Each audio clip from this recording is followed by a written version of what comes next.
I bought all of the Ethereum ETFs that launched last week so that you don't have to. I did the research that we can rank them here today. So stick around if you're interested in finding out which one is the best and why I decided to sell all of them after recording this video. Just to be transparent, on top of owning all of these ETFs, I also own ETH directly, just so you know where I'm coming from. Also, I'm not a financial advisor. This is not financial advice. Please, if you're going to buy any of these ETFs, do your own research before making any purchases. What exactly is an Ethereum ETF? If you already know the answer to that question, please go ahead and skip to the next timestamp below. I don't want to waste your time. Ethereum is the second largest cryptocurrency behind Bitcoin. It is a blockchain protocol on top of which many decentralized applications and non-fungible tokens are built on. ETH, the token, is what serves as the gas fees for the network, and it's currently valued at around 3,300. If that sounded like complete nonsense to you, if you're new to the crypto space, I know it can be a bit confusing. It's like a whole other language to learn. I'm going to drop a video down in the description that you can go check out that'll describe ETH in depth. It would take its own video, so I don't want to get into it too much here, but go check that out if you're interested. An ETF is an exchange-traded fund, so it's a collection of securities such as stocks, bonds, commodities, currencies, and it's all traded on a stock exchange. Take the gold ETF, for example, GLD. It is a fund that owns physical gold, and you can buy the ETF, getting exposure to that gold that the fund owns. As the price of gold fluctuates, so does the fund's value, so you get exposure to gold without having to own gold. You don't have to transport, you don't have to store it, you don't have to worry about someone stealing it. It makes the whole process a lot simpler to just own the ETF. The same thing applies with this Ethereum ETF. It's a fund that owns Ethereum. You get exposure to that Ethereum by buying the ETF, but you don't have to deal with going through a cryptocurrency exchange, setting up a crypto wallet, sending your crypto around, which can all be a complicated process, especially if you're a newcomer in the crypto space. So the ETH ETF offers you a simpler, more convenient way to get exposure to Ethereum in your portfolio. Cool, so we got that out of the way. Now let's rank these ETFs. Coming in dead last, we have the Bitwise Ethereum ETF. This ETF has a 0.20% fee during the waiver period of up to 6 months or $500 million in assets under management. They have a 0% fee. A lot of these funds are running promotions, so you'll see that during a set waiver period, they have either no fee or a lower fee. In this case, they have 0 fee for up to 6 months or $500 million in assets under management, whichever comes first. So that's great, especially compared to the rest of the funds on this list. But what puts it in dead last is their assets under management are the lowest of all these funds at 2.5 million, and they just don't have the reputation that the rest of these funds have. They do pretty well in the crypto space, but they don't have the experience or the market influence or the history that these other firms or these other funds do. So for that reason, dead last. Sorry, Bitwise. And runner up to dead last, we have the Invesco Galaxy Ethereum ETF. This fee is going to have the highest fund of all on this list at 0.25% with no waiver period, no promotion that they're running. They also have the third least amount of assets under management at 15.3 million. And as far as reputation goes, Invesco has a relatively average reputation. They're a kind of middle of the pack asset manager, but what's going to bring them down to 7th on the list is that fee in those assets under management. Those just aren't great. The 21 shares core Ethereum ETF is up next. This one has a 0.21% fee with a 0% fee during the waiver period of 6 months or up to 500 million in assets under management. So very similar to Bitwise on the fee. However, they have 9.2 million in assets under management, over triple what Bitwise has. And as far as reputation goes, they've done a great job of pioneering crypto products in Europe. So that's going to bump them over Invesco in this ranking. Next up, coming in 5th place, we've got the VanEck Ethereum ETF.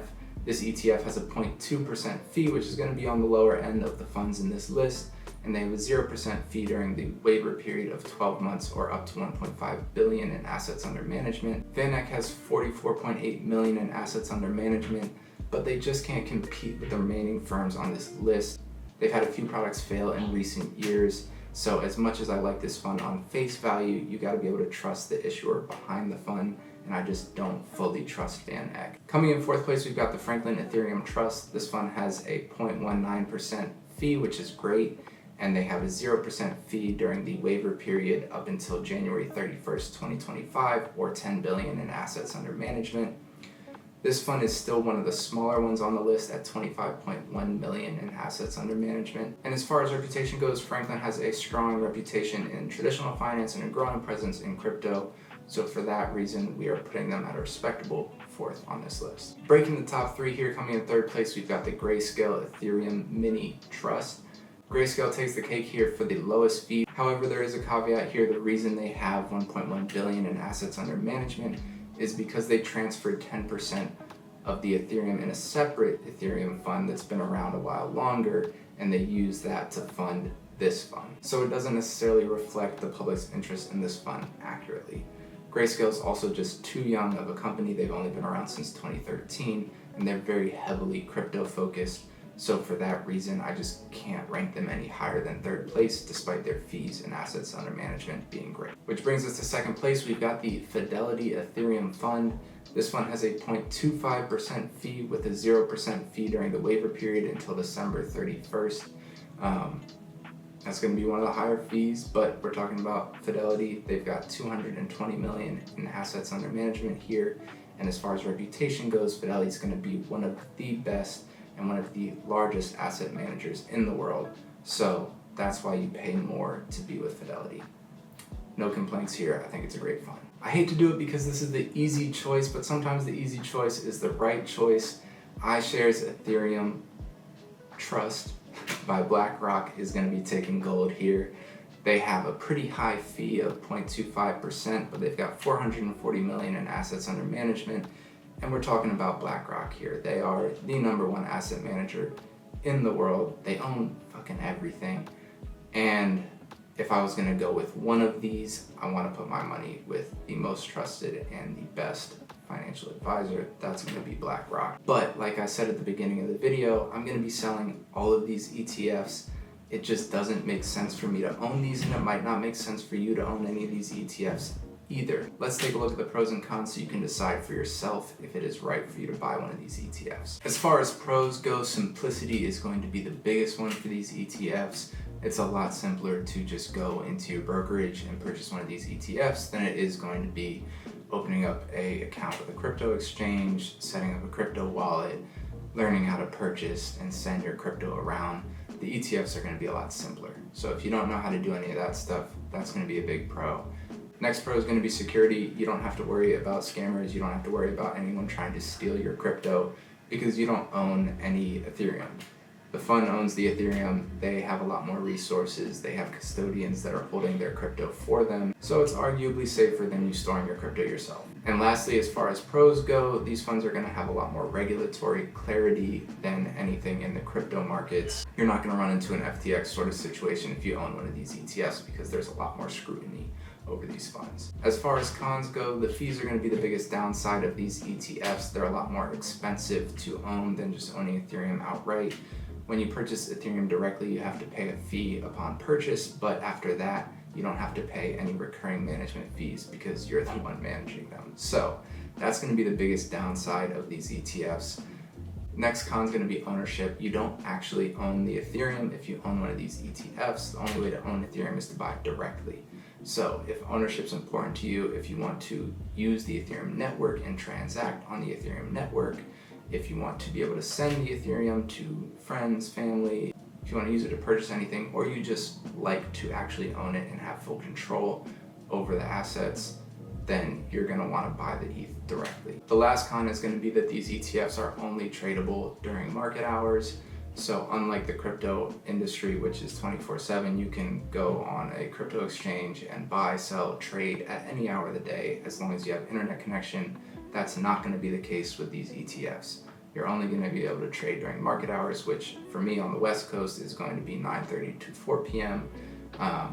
So that's a big downside, especially if something happens on the weekend or at night and you want to be able to buy or sell. You're not going to be able to do that with these ETFs. Overall, I think these ETFs are great, especially if you're new to crypto and you've never used a crypto exchange or set up a crypto wallet. It's just going to be so much simpler and an easier way for you to get your foot in the game. However, I do think that if you are someone who has the interest and has the time and energy to go figure out how to buy ETH directly, that's going to be a lot more beneficial. You're not going to be paying as much in fees. And I think learning how to use a crypto exchange and a crypto wallet and learning how to send your crypto around from wallet to wallet is a good skill to have, especially as crypto continues to grow as an industry. So I recommend taking $5 or $10, going to Coinbase, setting up an account, buying some Ethereum, send it to and from a wallet. Just give it a try to see if it's too much. Like if it's too overwhelming, then just go buy the ETF, and that's going to be a great alternative. Just keep in mind that that simplicity and convenience that the ETFs provide does come at a cost. You're giving up control and you're paying someone else to manage your Ethereum. If you're already someone who owns Ethereum or other crypto products and you know how to use exchanges already, I don't think there's really much of any reason for you to own these ETFs unless you want to put them into a retirement account. This is going to be the easiest way to do that. When it comes to buying any of these ETFs, they're all traded on traditional exchanges, so you can go on to just about any brokerage and purchase them online. I personally use Schwab. That's just what I have my brokerage account with, but whoever you have a brokerage account with, you should be able to go on there and purchase all of these ETFs. So that's the rundown on the ETH ETFs. I know the crypto markets can be confusing, so if you have any questions, go ahead and drop them down in the comment section below. I'll do my best to answer what I can. I'm not a crypto expert by any means, but I have been in the space for about 5 years. So at the very least, I will be able to point you in the right direction of where you can find an answer. You know the deal. If you like the video, share it with someone you think might benefit from this knowledge, and subscribe for more videos on all things personal finance and apparently crypto. I post videos weekly, and I will catch you guys in the next one. Peace.